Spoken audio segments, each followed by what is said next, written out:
कदीम जमाने की बात है जब सल्तनतों की हदें तलवार से नहीं बल्कि इंसाफ से तय होती थीं।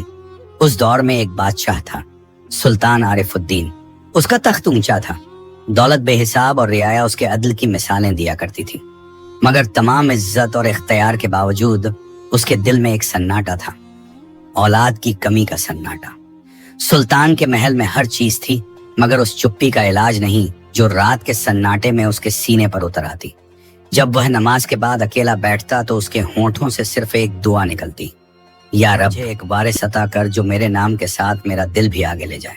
उसकी बेगम शाहिरा बेशुमार हुस्न और शराफत की मालिक थी, मगर बरसों से उसके आंचल में खुशबू तो थी, बच्चा नहीं।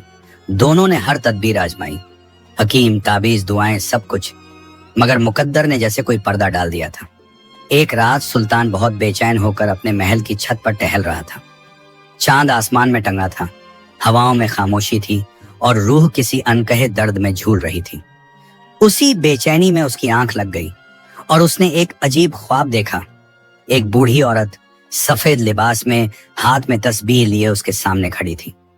चेहरे पर ऐसा नूर था जो किसी नबी की रोशनियों से मिल। उसकी आवाज में रहस्य था मगर सुकून भी। उसने कहा, ऐ सुल्तान आरिफुद्दीन, तेरी दौलत मुकम्मल है मगर तेरी तकदीर अधूरी। तेरे नसीब में एक वारिस लिखा है, मगर वह तुझे खजाने के साथ नहीं, खाक के नीचे मिलेगा। अगर तेरा सब्र सच्चा और तेरी नीयत पाक रही तो वही तेरा तख्त संभालेगा। सुल्तान ने ख्वाब में ही पूछा, मगर ऐ बुजुर्गा, वह वारिस मुझे कहाँ मिलेगा? बूढ़ी औरत मुस्कुराई, जहां लोग तुझसे नहीं तेरे रब से मोहब्बत करते हैं, जहां मिट्टी की खुशबू इंसाफ से मिलती है, वहीं तेरा वारिस छुपा है।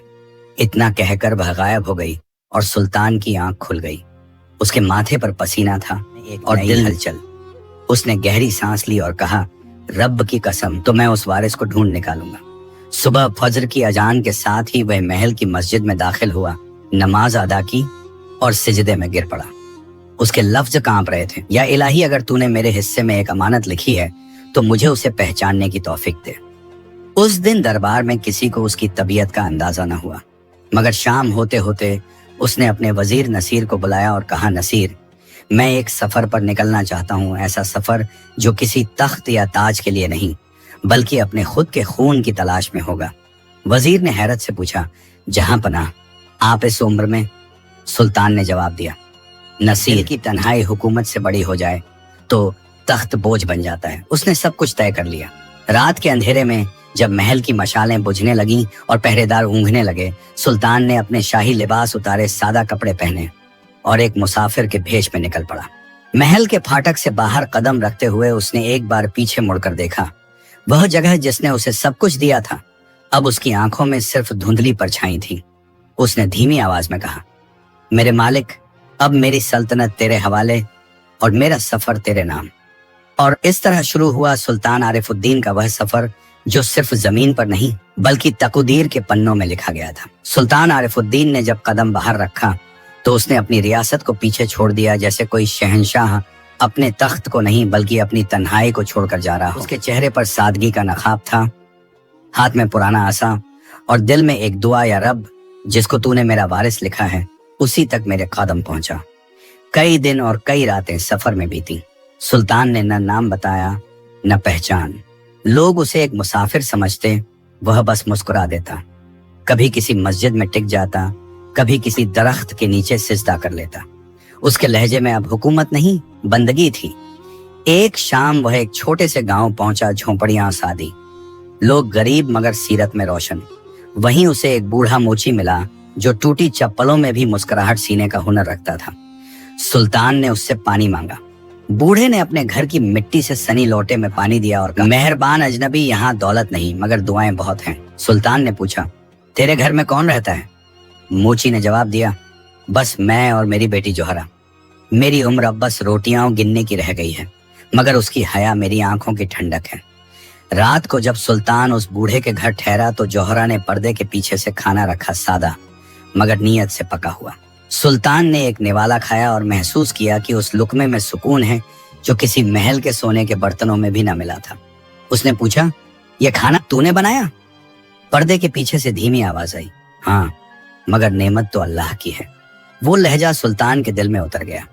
वह पहली बार किसी आवाज में रियासत से ज्यादा रूह की ताजगी महसूस कर रहा था। उसने सोचा, क्या यही वह जगह है जिसका इशारा उस बूढ़ी औरत ने ख्वाब में किया था? कई दिन वह वहीं ठहरा रहा। जोहरा अपने बूढ़े पिता की सेवा करती, पड़ोसियों के बच्चों को कुरान सिखाती और हर बात में सब्र और शुक्र की मिसाल पेश करती। सुल्तान अक्सर दूर से देखता और उसकी सीरत को ताज्जुब से महसूस करता। एक दिन उसने बूढ़े मोची से कहा, अगर मैं तुझसे तेरी बेटी का हाथ मांग लूं तो तेरा क्या जवाब होगा? मोची ने सिर झुकाकर कहा, मेरे पास देने को कुछ नहीं, मगर अगर तू नेक है तो मेरी बेटी तेरे लायक है। मगर एक शर्त है, निकाह छुपा रहेगा जब तक अल्लाह चाहे। सुल्तान ने हामी भर दी। उसी रात मस्जिद के इमाम ने निकाह पढ़ाया। सुल्तान ने जोहरा को एक छोटी सी अंगूठी दी। कोई शाही निशान नहीं, बस याद की निशानी। दिन बीतते गए। सुल्तान ने महल की खबरें नहीं ली, वजीर ने सवाल नहीं भेजा। जोहरा के साथ उसकी जिंदगी में वह सुकून आया जो ताजों में नहीं था। उसने कभी उसे अपनी हकीकत नहीं बताई, न उसने पूछी। दोनों ने बस एक दूसरे में रब का सुकून पाया। कुछ महीनों बाद जोहरा के चेहरे पर नई रोशनी झलकी। वह उम्मीद से थी। सुल्तान की आंखों में पहली बार दुआ की सच्ची चमक थी। जब उसने अजान की आवाज के साथ अपने बेटे रैयानुद्दीन को गोद में लिया तो उसके होंठों से सिर्फ यही निकला, अल्लाह की कसम, अब मेरी सल्तनत मुकम्मल हो गई। रात को वह देर तक जागता रहा, मगर दिल के एक कोने में अब भी यह एहसास था कि उसकी पहचान, उसका तख्त और उसकी जिम्मेदारी उस महल से जुड़ी है जहां से वह आया था। उसने जाना कि अब लौटने का वक्त आ गया है, लेकिन वह जानता था कि लौटना सिर्फ एक सफर नहीं, एक इम्तिहान होगा। उसने जोहरा के सर पर हाथ रखकर कहा, मैं कुछ दिनों के लिए जाऊंगा, मगर ये मेरी कसम है, तेरे और इस बच्चे के हक में जो कुछ भी होगा अल्लाह उसे छुपाएगा और वक्त के साथ उजागर करेगा। जोहरा ने सिर्फ इतना कहा, अगर नियत पाक है तो तकदीर धोखा नहीं देती। इन लफ्जों ने सुल्तान के दिल में ऐसी गहराई पैदा की कि वह कुछ पल तक खामोश रहा, फिर अपने बच्चे की तरफ देखा और उसके माथे को चूमा जैसे किसी इबारत को छू रहा हो। महल की राह पर चलते हुए सुल्तान के दिल में न कोई फतह का जोश था, न ताज का ख्याल, बस एक भारीपन था जो उसकी रूह को घसीटता चला जा रहा था। जब वह अपने महल के दरवाजे पर पहुंचा तो पहरेदारों ने उसे देखा और पहचान लिया।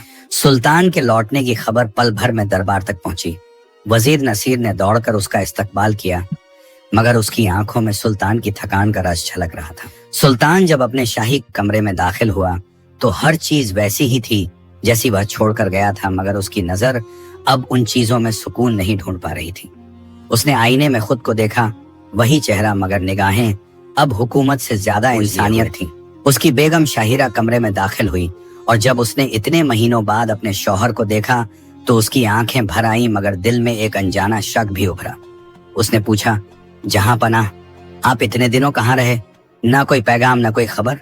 सुल्तान ने जवाब दिया, कुछ सफर इंसानों के लिए नहीं, रूहों के लिए होते हैं। शाहिरा ने मुस्कुराने की कोशिश की, मगर उसके दिल में बेचैनी उतर गई। उसने महसूस किया कि सुल्तान का लहजा वही नहीं रहा, उसकी आंखों में एक और दुनिया की छाया है। वक्त बीतता गया। सुल्तान अब भी अपने काम में मग्न रहता, मगर उसके चेहरे पर जब भी थकान झलकती, शाहिरा को लगता कि वह किसी और को याद कर रहा है। उसने वजीर नसीर से कहा, मुझे लगता है सुल्तान मुझसे कुछ छुपा रहे हैं। नसीर ने नजर झुका ली, क्योंकि वह सच्चाई जानता था, लेकिन वह खामोश रहा, क्योंकि उसने वादा किया था कि सुल्तान का राज किसी जुबान पर नहीं आएगा। शाहिरा का शक अब जलन में बदलने लगा और उसी वक्त अल्लाह की तदबीर के मुताबिक वह भी उम्मीद से हो गई। सुल्तान को जब यह खबर मिली तो उसने सजदे में सिर झुका दिया, मगर उसके सजदे में खुशी नहीं, एक दुआ थी। ऐ मालिक, दोनों बच्चों को नेक बना, मगर ताज उसी के हिस्से में दे जो तेरे हुक्म से लायक ठहरे। कई महीने बीते और एक सुबह महल में ढोल बजे। सुल्तान के दूसरे बेटे सहमुद्दीन की पैदाइश की खबर पूरे शहर में फैल गई। महल में शाहिरा के चेहरे पर गर्व की मुस्कान थी और सुल्तान के चेहरे पर गहरी सोच। उसने अपने नवजात बच्चे को गोद में लिया, मगर दिल में जो एहसास उठा वह वैसा नहीं था जैसा उसने रैयानुद्दीन को देखकर महसूस किया था। उसने समझ लिया कि मोहब्बत और विरासत दो अलग चीजें हैं। साल बीतते गए। रैयानुद्दीन गांव में अपनी माँ जोहरा की गोद में पलता रहा और सहमुद्दीन महल की आलीशान दीवारों के साए। खेल मिट्टी से शुरू होता, दूसरे सोने से। एक के लफ्ज में अल्लाह का जिक्र था, दूसरे के लहजे में अहंकार की गूंज। सुल्तान हर बार नमाज के बाद वही दुआ मांगता, या रब, जो तेरा चुना हुआ है उसी को मेरा वारिस बना। अब दोनों बच्चे बड़े हो चुके थे। एक दिन सुल्तान ने उन्हें दूर से देखा। एक की चाल में तहजीब, दूसरे की निगाह में तकब्बुर। उसने गहरी सांस ली और कहा, कसम उस खालिक की, मेरा इम्तिहान अब शुरू होता है। सुल्तान आरिफुद्दीन के दोनों बेटे अब जवानी की दहलीज पर थे, मगर उनके रास्ते जमीन आसमान की तरह जुदा थे। रयानुद्दीन का लहजा नरम, सीरत पाक और निगाहें हमेशा नीचे। वह अपने बूढ़े पिता के पास कुरान की आयतें सुनाता, उनकी सेवा करता और हर बात में तवाजुन और अदब को तरजीह देता। उसने तालीम हासिल की थी, मगर उसके इल्म में तकब्बुर नहीं, बल्कि इल्म उसके अखलाका का जरिया बन चुका था। दूसरी तरफ सहमुद्दीन था, महल की रौनक मगर दिल का घमंडी। उसे घोड़े, शिकार और शानो शौकत की नुमाइश पसंद थी। वह अपने साथियों को ताकत से नहीं, रुतबे से नीचा दिखाता और अपने नाम के साथ जुड़ी बादशाहत को अपने हक की चीज समझता। सुल्तान इन दोनों में फर्क को देखता, मगर कुछ कहता नहीं। वह जानता था कि वक्त से बड़ा उस्ताद कोई नहीं। एक दिन उसने वजीर नसीर से कहा, नसीर, अब वक्त आ रहा है जब मुझे तय करना होगा कि इस ताज का असली हकदार कौन है। एक बेटा मेरी रूह का सुकून है, दूसरा मेरे खून की पहचान, मगर तख्त उस दिल को चाहिए जिसमें खुदा का डर हो। नसीर ने सिर झुकाकर कहा, जहां पनाह, अल्लाह का इंसाफ कभी गलत नहीं होता।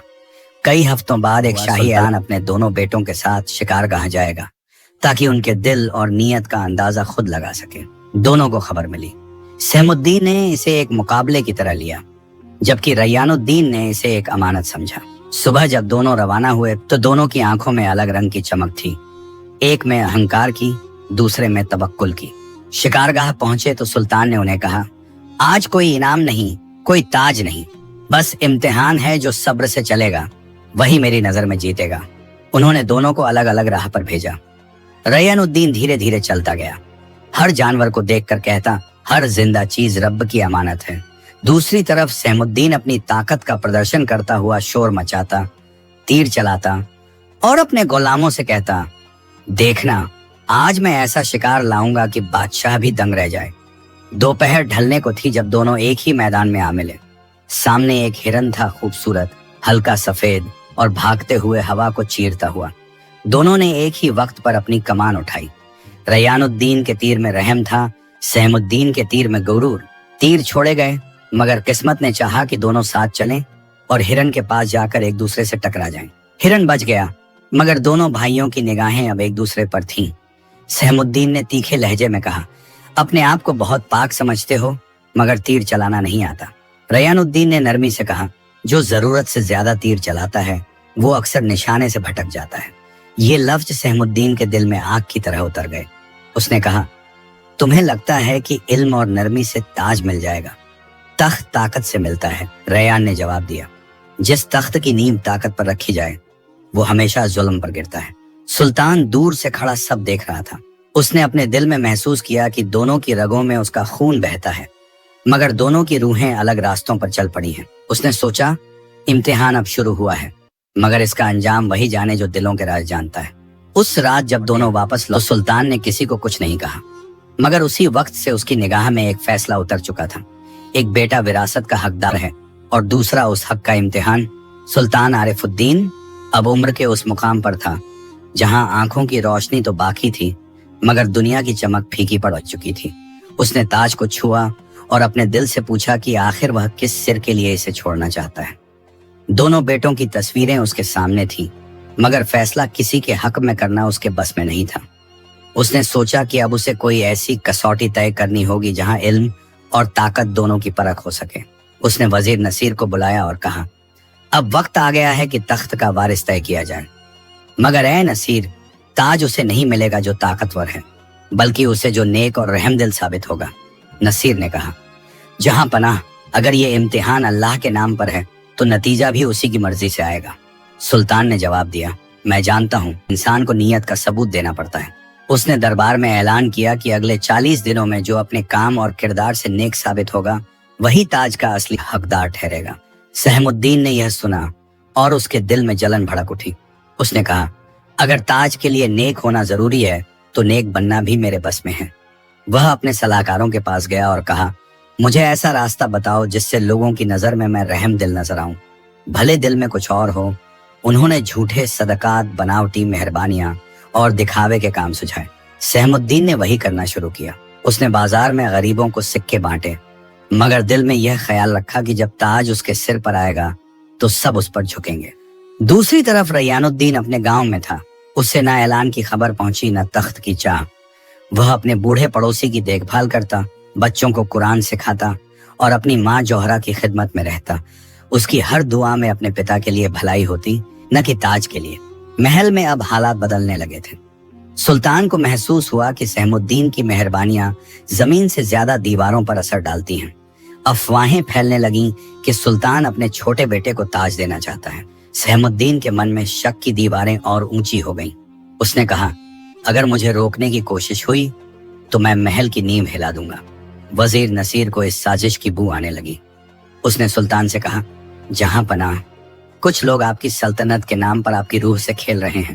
سلطان نے کہا، میں جانتا ہوں، اللہ ہر چال کو دیکھ رہا ہے۔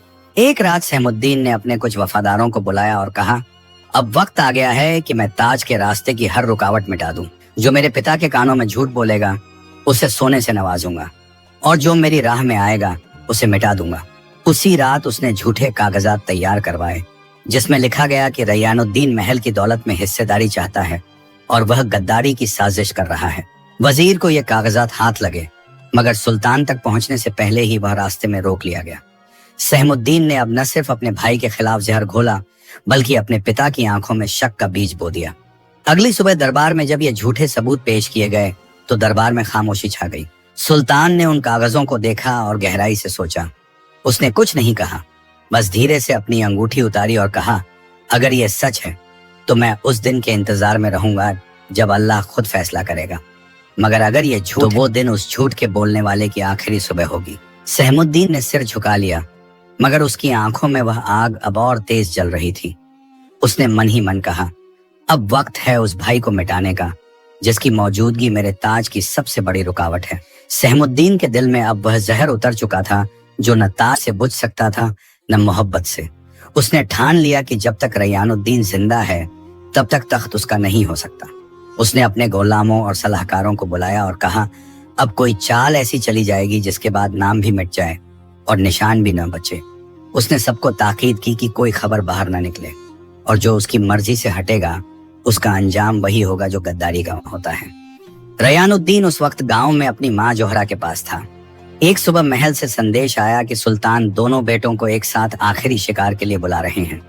جوہرا نے بیٹے کو جاتے وقت صرف اتنا کہا، ہر کام سے پہلے بسم اللہ کہنا اور کسی کا دل دکھانا نہیں۔ ریان نے اپنی ماں کا ہاتھ چوما اور کہا، اللہ کی حفاظت میں رہنا امی، میں جلد لوٹ آؤں گا۔ جب دونوں بھائی جنگل پہنچے تو سلطان وہاں نہیں تھا۔ صرف پہرے داروں نے کہا کہ سلطان آگے بڑھ چکے ہیں اور دونوں کو اکیلے جانا ہوگا۔ سہم الدین نے مسکرا کر کہا، آؤ بھائی، آج کا شکار یادگار ہوگا، پھر آج دیکھنا ہی تمہارے لیے آخری ثابت ہوگا۔ وہ جنگل کے اندر تک گئے۔ راستے میں سناٹا تھا اور پتوں کی سرسراہٹ میں عجیب بے چینی تھی۔ ریان نے کچھ محسوس کیا مگر کچھ کہا نہیں۔ تھوڑی دیر بعد سہم الدین ایک پرانے کنویں کے پاس رکا جس کی دیواروں پر کائی جمی تھی۔ اس نے کہا، یہ وہی جگہ ہے جہاں کبھی ہمارے باپ دادا شکار کے بعد آرام کرتے تھے، چلو نیچے پانی دیکھ آتے ہیں۔ ریان نے جھک کر نیچے دیکھا اور اسی لمحے سہم الدین نے اس کے کندھے پر ہاتھ رکھا، ایسا ہاتھ جس میں نہ بھائی کا پیار تھا نہ رحم۔ ایک زوردار دھکا لگا، ریان کا جسم ہوا میں جھولا، پھر کنویں کی گہرائی میں جا گرا۔ آواز آئی مگر کوئی سننے والا نہیں تھا۔ سہم الدین نے نیچے جھانکا اور کہا، اب تاج کے راستے میں کوئی نہیں رہے گا۔ پھر اس نے اپنے ساتھیوں سے کہا، جو کچھ دیکھا بھول جاؤ، اگر کسی نے زبان کھولی تو جان سے جائے گا۔ محل لوٹ کر اس نے جھوٹا اعلان کیا کہ شکار کے دوران ریان پر جنگلی جانور نے حملہ کیا اور وہ مارا گیا۔ سلطان کے ہاتھ سے پیالہ گر پڑا۔ اس نے بس اتنا کہا، اللہ کی رحمت اس پر ہو جو ہمیشہ سچ بولتا تھا۔ جوہرا کو جب یہ خبر ملی تو اس کا جسم کانپ گیا۔ اس نے بیٹے کا نام لیا اور اسی دم بے ہوش ہو کر گر پڑی۔ وزیر نصیر کو کچھ شک ہوا مگر اس کے پاس کوئی ثبوت نہیں تھا۔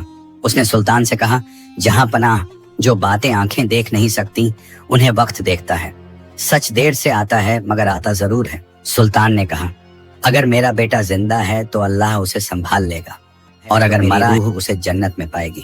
سہم الدین کو اب ولی عہد کا اعلان مل گیا۔ تاج اس کے سر پر نہیں مگر اس کی آنکھوں میں تھا۔ वह महल के ऊंचे झरोखे से नीचे देखता और कहता, अब ये सल्तनत मेरी है और कोई मुझे रोक नहीं सकता। लेकिन उसे यह नहीं मालूम था कि जो कुआं उसने चुना था वह इंसानों का नहीं, अल्लाह की तदबीर का था। रैयानुद्दीन जब कुएं में गिरा तो कुछ देर तक उसे न होश रहा न एहसास। उसके जिस्म पर चोटें थीं मगर सांसें अब भी बाकी थीं। जब उसने आंखें खोली तो खुद को एक अजीब नर्म जमीन पर पाया। चारों तरफ न कोई अंधेरा था न रोशनी, बल्कि दोनों के बीच की कोई हालत थी। उसने धीरे धीरे उठने की कोशिश की और कहा, या रब, अगर यह मौत नहीं है तो जिंदगी का क्या इशारा है। उसके लफ्ज जैसे ही हवा में गूंजे एक नर्म सी आवाज सुनाई दी, डर मत, तू जिंदा है और तेरे साथ तकदीर भी। उसने सिर घुमाया तो सामने एक औरत खड़ी थी, चेहरा ऐसा जैसे सुबह की पहली सफेदी आंखों में वो गहराई जो किसी दरिया को मात दे। उसने कहा, तू कौन है? उस औरत ने जवाब दिया, मैं मेहरिया हूँ, इस जगह की रखवाली करने वाली परी। तू उस कुएं से गिरा है जो सदियों से इंसानों और परियों की दुनिया को जोड़ता है। रैयान ने कहा, अगर तू परी है तो मुझे यहाँ क्यों लाया गया? उसने जवाब दिया, क्योंकि तेरे साथ नाइंसाफी हुई है और तेरी जिंदगी का मकसद अभी पूरा नहीं हुआ। रैयान ने महसूस किया कि उसके जिस्म की तकलीफ अब कम हो रही है। मेहरिया ने उसके जख्मों पर कुछ लगाया जो हवा जैसा था, मगर असर उस दवा से बढ़कर था जो उसने कभी नहीं देखी। उसने कहा, तेरा नाम क्या है? रैयान ने कहा, मैं रैयानुद्दीन हूँ, एक ऐसे सुल्तान का बेटा जिसने मुझे पहचानने से पहले ही खो दिया। मेहरिया ने जवाब दिया, जिसे लोग खोया हुआ समझते हैं, कभी कभी वही सबसे बड़ी अमानत होता है। कई दिन बीत गए, या शायद कुछ लम्हे जो वक्त से बाहर थे। रैयान अब संभल चुका था। वह मेहरिया से बात करता और उसके सवालों में अब तल्खी नहीं, समझदारी थी। उसने पूछा, क्या इंसानों की दुनिया में अब भी सच की कद्र है? मेहरिया ने कहा, सच कभी मिटता नहीं, बस कुछ वक्त के लिए छुप जाता है। रैयान ने कहा, मेरा भाई अब ताज के करीब है और मेरी माँ शायद मुझे मरा समझकर रो रही होगी। मेहरिया ने उसकी तरफ देखा और कहा, तू लौटेगा, मगर बदले के लिए नहीं, इंसाफ के लिए। रैयान ने कहा, अगर अल्लाह ने मुझे यहाँ जिंदा रखा है तो यकीनन किसी वजह से। उसने अपने हाथ ऊपर उठाए और कहा, या मालिक, अगर तू चाहता है कि मैं तेरे नाम को बुलंद करूं तो मुझे वह रास्ता दिखा जो तेरी मर्जी का हो। मेहरिया ने उसकी दुआ के बाद कहा, तेरा इम्तिहान अब शुरू होगा और तेरा साथ मैं दूंगी, मगर इंसाफ का रास्ता आसान नहीं होता। रात को रैयान ने पूछा, मेहरिया, क्या तू हमेशा यहाँ रहती है? उसने कहा, हाँ, क्योंकि इंसानों ने अपने दिलों से यकीन मिटा दिया है, इसलिए मैं यहाँ हूँ जहाँ दिल और दुआ का फासला कम है। उसने रैयान को एक चांदी का ताबीज दिया और कहा, जब तुझे लगे कि झूठ में फर्क मिट रहा है, इसे देखना, इसमें तेरे रब का नाम लिखा है। कुछ समय बाद मेहरिया ने बताया कि ऊपर की दुनिया में सहमुद्दीन ने जुल्म फैलाना शुरू कर दिया है। उसने कहा, तेरा भाई अब वो नहीं जो कभी तुझसे खेलता था, अब उसके दिल में तख्त बसता है। रैयान ने कहा, मैं बदला नहीं लूंगा, मैं बस चाहता हूँ कि सुल्तान मेरे और मेरी माँ के नाम को पाक समझे। मेहरिया ने कहा, वक्त आएगा जब तू लौटेगा, मगर उस दिन तेरे साथ वो होगा जो जमीन और आसमान के बीच खड़ा है। हक। उसने अपनी हथेली रैयान के सीने पर रखी और कहा, तेरा दिल अगर पाक रहा तो सारी दुनिया तेरे खिलाफ होकर भी तेरे लिए झुकेगी। रैयान ने कहा, मैं लौटूंगा, मगर तलवार के साथ नहीं, सच के साथ। उसने अपनी नजर ऊपर की तरफ उठाई और कहा, जो अंधेरे से निकला है उसे अब रोशनी रोक नहीं सकती। रैयानुद्दीन अब पूरी तरह संभल चुका था, मगर उसके दिल में वह बेचैनी कायम थी जो न जख्मों से मिटती है न वक्त से। उसने मेहरिया से कहा, अगर अल्लाह ने मुझे जिंदा रखा है तो यकीनन मेरी माँ को अभी भी मेरी जरूरत है। मेरा वजूद अगर किसी मकसद के लिए है तो अब वो मकसद पूरा होना चाहिए। मेहरिया ने उसे गौर से देखा और कहा, तेरे दिल की सच्चाई ने तुझे मौत से बचाया है, अब वही सच्चाई तुझे तख्त तक पहुंचा सकती है, मगर तू ये बात याद रख, लौटना आसान नहीं, हर कदम तेरे सब्र का इम्तिहान होगा। रैयान ने कहा, मुझे डर नहीं, मगर मेरी माँ तक मेरी खबर जरूर पहुंचे। मैं नहीं चाहता कि वो मेरी कब्र के नाम पर आंसू बहाए। मेहरिया ने कहा, अगर यही तेरी ख्वाहिश है तो मैं उसका जरिया बनूंगी। मैं तेरी माँ तक जाऊंगी, उसे बताऊंगी कि उसका बेटा जिंदा है और हक की राह पर चलने को तैयार है। रैयान ने उसका हाथ थामा और कहा, तेरे इस एहसान का बदला मैं नहीं दे सकता, मगर मेरी दुआ तेरे साथ रहेगी। मेहरिया ने रुखसत से पहले कहा, जब मैं लौटूंगी तो तेरे लिए वो निशान लाऊंगी जो तेरे सफर की अगली मंजिल खोलेगा। उसने अपनी परों की हल्की लहर से रैयान की पेशानी को छुआ और कहा, तेरी दुआ का असर ऊपर की दुनिया में जरूर जाएगा। फिर वह एक चमक की लहर में गायब हो गई। मेहरिया ऊपर की दुनिया में पहुंची। उसे पहली बार इंसानों की जमीन पर कदम रखे अरसा हो चुका था। उसने सादिया की तलाश शुरू की और कुछ ही दिनों में वह गांव पहुंच गई जहां रयान की मां अब भी अपने बेटे की याद में हर नमाज के बाद आंसू बहाती थी। उसने जोहरा को देखा जो एक पुराने दरख्त के नीचे बैठी थी, हाथ में तस्बीह और आंखों में वह ठहरी हुई उम्मीद जो न टूटती है न मरती। मेहरिया उसके पास गई और कहा, ऐ माँ, अगर मैं तुझे एक खुशखबरी दूं तो क्या तू यकीन करेगी? जोहरा ने बिना ऊपर देखे कहा, अगर वो मेरे बेटे की हो तो मैं यकीन कर लूंगी। मेहरिया ने कहा, तेरा बेटा जिंदा है, उसे तेरे रब ने बचा लिया है। दिल से क्यों था, वो तेरी दुआओं से जिंदा है और उसका मकसद अब इंसाफ पूरा करना है। जोहरा की आंखों से आंसू गिरे। उसने आसमान की तरफ देखा और कहा, या मालिक, तू गवाह है, मेरा बेटा तेरे हवाले था और तूने उसे अमानत की तरह लौटा दिया। मेहरिया ने आगे कहा, अब वक्त आ गया है कि तुझे तेरे बेटे से मिलाया जाए, मगर यह मुलाकात इस दुनिया की नहीं, उस हक की गवाही होगी जो तख्त से बड़ा है। इसी वक्त वहां वजीर नसीर आया जो दूर से यह सब देख रहा था। वह मेहरिया की नूरानी सूरत देखकर कांप उठा और बोला, तू कौन है? मेहरिया ने कहा, मैं किसी दरबार की नहीं, उस हक की वफादार हूं जो तेरे सुल्तान को चाहिए था। वजीर नसीर ने उसकी बात सुनी और तुरंत कहा, अगर यह सच है तो हमें सुल्तान को बताना होगा। मेहरिया ने कहा, अभी नहीं, अब पहले माँ बेटे की मुलाकात जरूरी है, ताकि सच की गवाही किसी शाही फरमान से नहीं, एक माँ की आंखों से दी जाए। तीनों ने मिलकर जंगल की राह ली। रास्ते में नसीर ने कहा, जहां पनाह ताज की चिंता में है, मगर मैं देख रहा हूं कि उनका बेटा उनकी रूह की राहत बनकर लौट रहा है। जोहरा ने कहा, जिसे रब बचाता है उसे दुनिया मिटा नहीं सकती। जब वे उस पुराने कुएं के पास पहुंचे जहां रयान गिरा था, मेहरिया ने जमीन को छुआ और कहा, अब अल्लाह का हुक्म पूरा होने का वक्त है। उसी पल रैयान की आवाज नीचे से आई, अम्मी। जोहरा का जिस्म कांप गया। उसने नीचे झुककर कहा, बेटा, तू जिंदा है? नीचे से जवाब आया, हाँ अम्मी, जिंदा हूँ और अल्लाह की रहमत मेरे साथ है। मेहरिया ने अपनी हथेली से एक रोशनी निकाली और कुएं के चारों ओर एक हल्का नूर फैल गया। जोहरा ने कहा, या रब, तू कितना मेहरबान है जो एक माँ की पुकार को भी तख्त से ज्यादा कीमत देता है। रैयान ऊपर आने में कामयाब हुआ और माँ बेटे की वो मुलाकात हुई जो किसी शब्द की मोहताज नहीं थी। उसने अपनी माँ के पैरों को चूमा और कहा, मैं लौट आया हूँ, मगर अब बेटे की तरह नहीं, तेरे उस दुआ की तरह जो रब ने कबूल की। वजीर नसीर ने इस मंजर को देखा और कहा, अब मुझे यकीन हो गया कि तख्त का असली वारिस वही होता है जो माँ की आंखों में सुकून ला सके। मेहरिया ने रयान की तरफ देखा और कहा, अब तेरा रास्ता तेरे सामने है, मगर याद रख, अब तुझसे बड़ा इम्तिहान आने वाला है। रयानुद्दीन के जिंदा होने की खबर अब वजीर नसीर के जरिए धीरे धीरे उन कानों तक पहुंचने लगी थी जो बरसों से सच से डरते थे, मगर उसने किसी को नाम लेकर कुछ नहीं कहा। उसने बस इतना कहा, जिसे जुल्म ने दफन किया था उसे अब अल्लाह ने जिंदा कर दिया है। यह खबर सुल्तान के दरबार तक पहुंची और उसके दिल में अजीब सी हलचल उठी। उसने कहा, अगर यह सच है तो अल्लाह की रहमत फिर से मेरी रियासत में उतरी है। मगर सहमुद्दीन के लिए यह खबर आग बनकर आई। उसने को बुलाया और कहा, अब ये बात किसी को यकीन नहीं दिलानी चाहिए कि वो जिंदा है। जो जुबान बोले वो जिंदा न रहे। उसी रात उसने अपने बावर्ची को बुलाया और कहा, कल से हर वह खाना जो सुल्तान तक पहुंचता है पहले मेरे हाथों से गुजरेगा, और अगर कभी उस खबर की झलक दरबार तक पहुंची तो मैं खुद वह हलवा तैयार करूंगा जो मौत का पैगाम होगा। उसने अपनी चालों को मुकम्मल समझा, मगर जो फैसला अल्लाह का होता है उसे कोई चाल नहीं बदल सकती। वजीर नसीर अब हर रोज कुएं के पास खाना और पानी भेजता। वह किसी पुराने गुलाम के जरिए रयान तक रसद पहुंचाता था।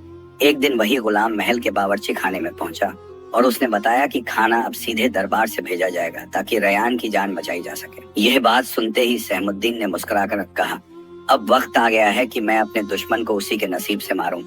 उसने बावर्ची से कहा, आज हलवा बनाओ, मगर उसमें मीठे के साथ मौत भी हो। दूसरे दिन वह हलवा तैयार हुआ। उसमें जहर मिलाया गया जो बिना गंध और रंग का था। सहमुद्दीन ने कहा, इससे खुद मैं वजीर को दूंगा ताकि वह रयान तक पहुंचा सके। मगर जब वह दरबार पहुंचा तो सुल्तान भी वहीं मौजूद था। सुल्तान ने पूछा, क्या है ये? उसने कहा, जहां पनाह, ये हलवा गरीबों में बांटने के लिए है ताकि उनकी दुआएं हमारी सल्तनत को बरकत दें। सुल्तान ने कहा, अगर ये नेक काम है तो पहले तू ही इसे चख ले। सहमुद्दीन के चेहरे का रंग उड़ गया, मगर उसने मुस्कुराने की कोशिश की और कहा, जहां पनाह, आपके सामने इनकार करना गुस्ताखी होगी।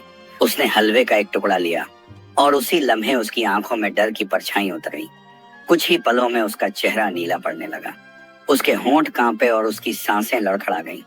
सुल्तान ने उठकर कहा, अल्लाह का फैसला कभी देर से नहीं आता। दरबार में सन्नाटा छा गया। सहमुद्दीन जमीन पर गिर पड़ा।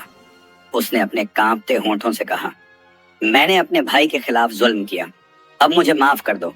सुल्तान ने सिर झुकाया और कहा, जिसने अपने खून पर जुल्म किया उसका फैसला मैं नहीं, मेरा रब करेगा। सहमुद्दीन के होंठ हिले, अल्लाह, रहम, और उसकी सांस टूट गई। वजीर नसीर ने आगे बढ़कर कहा, जहां पनाह, अल्लाह ने अपना इंसाफ दिखा दिया है। अब वक्त है कि तख्त उस तक पहुंचे जो सच में इस अमानत का हकदार है। सुल्तान की आंखों में आंसू थे।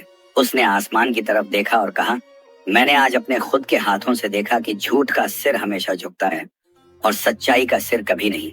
कुछ दिनों बाद रैयानुद्दीन महल पहुंचा। वह अपने पिता के सामने खड़ा हुआ, सिर झुकाए, बिना गर्व के, बिना दावे के।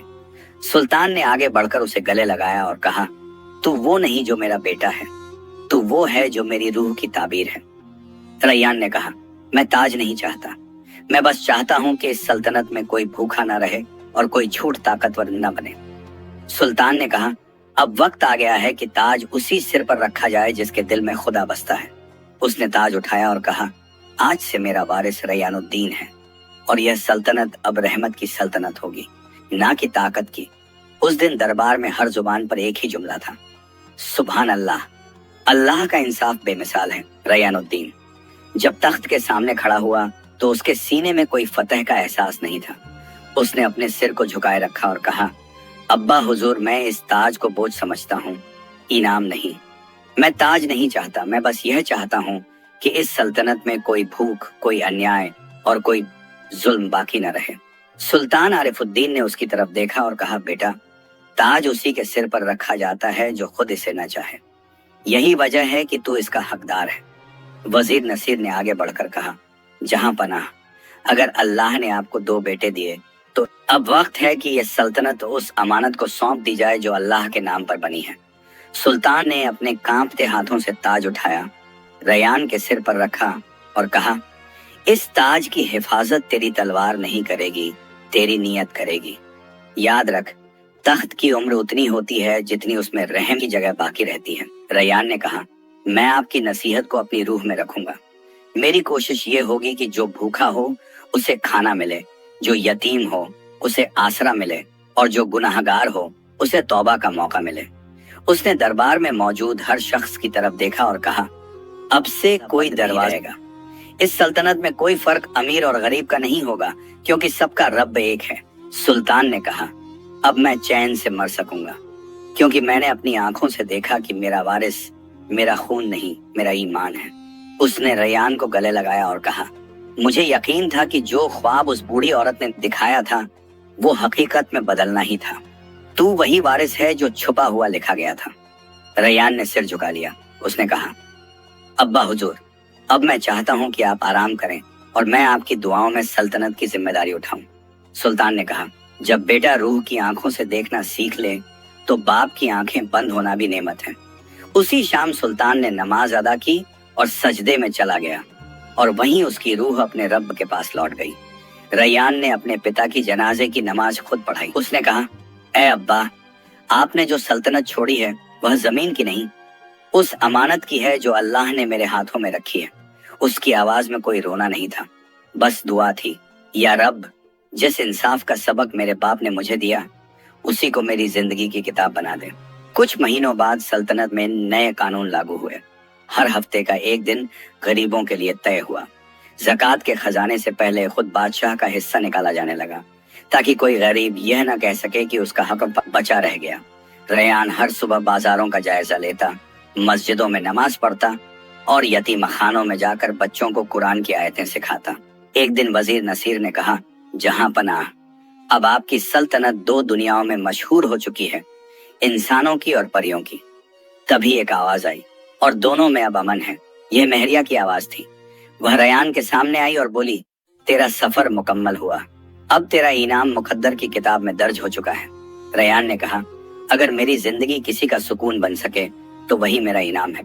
महरिया ने कहा, اب وقت ہے کہ تیرا نکاح اس بندن میں بندھے جو انسانوں اور پریوں کی سلطنت کو ایک کرے۔ ریان نے کہا، اگر اللہ کی مرضی ہے تو میں اس نکاح کو اپنے رب کی نعمت سمجھوں گا۔ اسی دن مسجد میں نکاح ہوا۔